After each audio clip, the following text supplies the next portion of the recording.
তো গাইজ আজি আমাৰ চিনাকিৰ ভিডিঅ'টো আহি গ'ল আপোনালোকে আজি ডিটেইলছত সকলো কথা গম পাব কি হ'ল চিনাকিত বৰ্ণাক্ষ আৰু হৰ্ষদ্বীপে গুৰুজনাৰ এটি বৰগীত পৰিৱেশন কৰিলে দাদাসকলে বাঁহী আৰু গীটাৰ পৰিৱেশন কৰিলে প্ৰজ্ঞান আৰু পূজা গৈছে চিনাকি পৰ্বটো ষ্টাৰ্ট হ'ল আমাৰ ছেকশ্যন এপৰ ষ্টাৰ্টিঙতে আমাক দাদা বাইদেউসকলে এনে জমনিৰ মাজতে কিছুমান কথা সুধিলে তাৰে উত্তৰ দিলোঁ আমি চ' বহুত এনজয় কৰিছোঁ এই দিনটো বেলেগ বেলেগ ছেকশ্যনৰ পৰাও ষ্টুডেণ্ট গ'ল ৰিপ্ৰেজেণ্ট কৰিবলৈ তেওঁলোকৰ ছেকশ্যনবিলাকক আপোনালোকে দেখিবলৈ পাইছে তাৰপিছত আমাৰ ড্ৰামাখন পৰিৱেশন কৰিলোঁ আমি সকলোৱে মিলি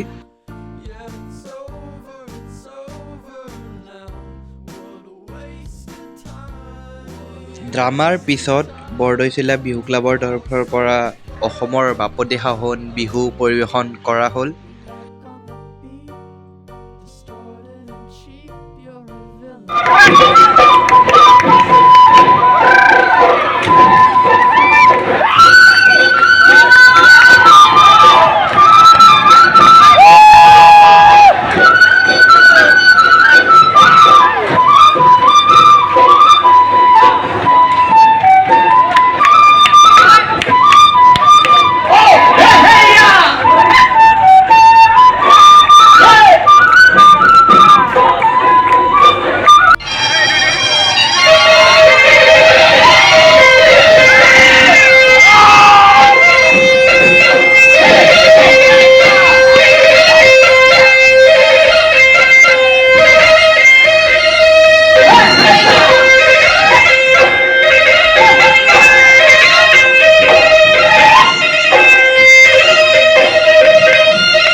বিহুৰ পিছত বাকী ৰৈ যোৱা ছেকশ্যনকেইটাৰো চিনাকি পৰ্বটো সম্পূৰ্ণ হ'ল চ' গাইজ চিনাকি 23 শেষ হ'ল